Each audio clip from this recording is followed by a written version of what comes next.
Morris, and today I'm going to give a presentation which I've titled Automated Tissue Culture. Now, as you can see behind me, I have a few photos of machines that are pretty awesome, and I'm going to start off by showing you another very cool machine.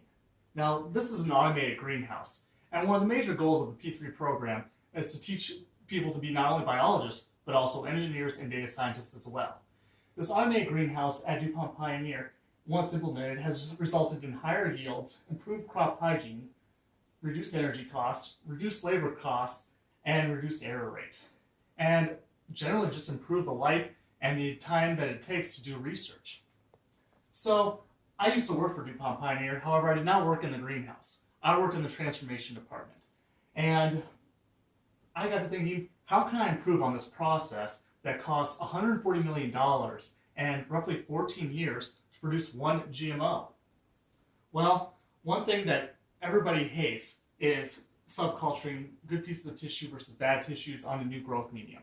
And if you don't know what I'm talking about, I have my associate Morgan here who will demonstrate exactly what subculturing looks like.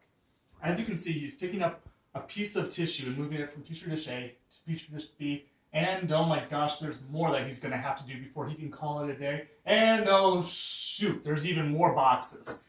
He's going to be here all day. And in fact, I have coworkers and other people who have developed ergonomic injuries as a result of doing this repetitive motion over and over again, and which has resulted in them actually needing surgery to fix these problems. Everybody and their cousin hates doing subcultures. And just to prove that point, I asked my cousin, what do you think of doing subcultures? No one wants to move pieces of tissue from petri dish to petri dish. That task is very time consuming, mundane, it just takes too long. As Jacob said, there's a lot more effective ways to get this task done. It'll take a lot less time. Thanks, Cousin Ben. Like you said, this is terrible.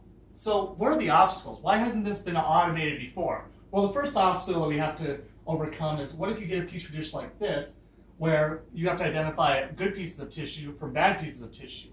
Well, it's difficult. As you can see, I've circled these, but I have human eyes and can ID this.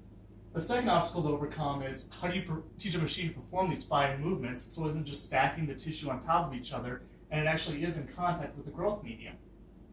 Well, this first obstacle has actually already been overcome already. This is a paper I found by a researcher out of Iran. And basically, he was using an artificial neural network to identify good callus tissue versus bad callus tissue on different hormone treatments. And basically what he did was he had a large data set where some of the pictures were identified manually, and eventually after seeing enough good photos, the computer realized, okay, this is what good callus tissue looks like, and it was able to then look at unclassified photos and separate out good versus bad pieces of callus tissue. So the first obstacle has already been overcome. What about the second one, the fine movements? This is a simulation that was created for one of my mechanical engineering classes that I'm taking this semester. And the goal of this robot arm is to pick up the cube and move it to the target, which is represented by the sphere. Now, using machine learning, this task can be learned. And as you can see, at first the robot isn't very good at this. And it does take some time. But I have some graphs here to help you visualize this. If you think of these epochs as basically a series of learning events and the success rate over time, after about 100 of these epochs, we reach about 100% or an 80% success rate, which is very acceptable when performing the tissue subculturing. And using this hindsight hindsight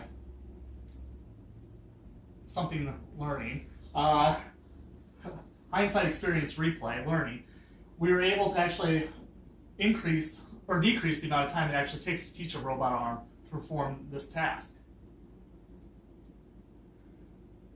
So basically, what I'm pitching to you is a robot arm that can save one department at DuPont Pioneer, I know, at least $5 million annually.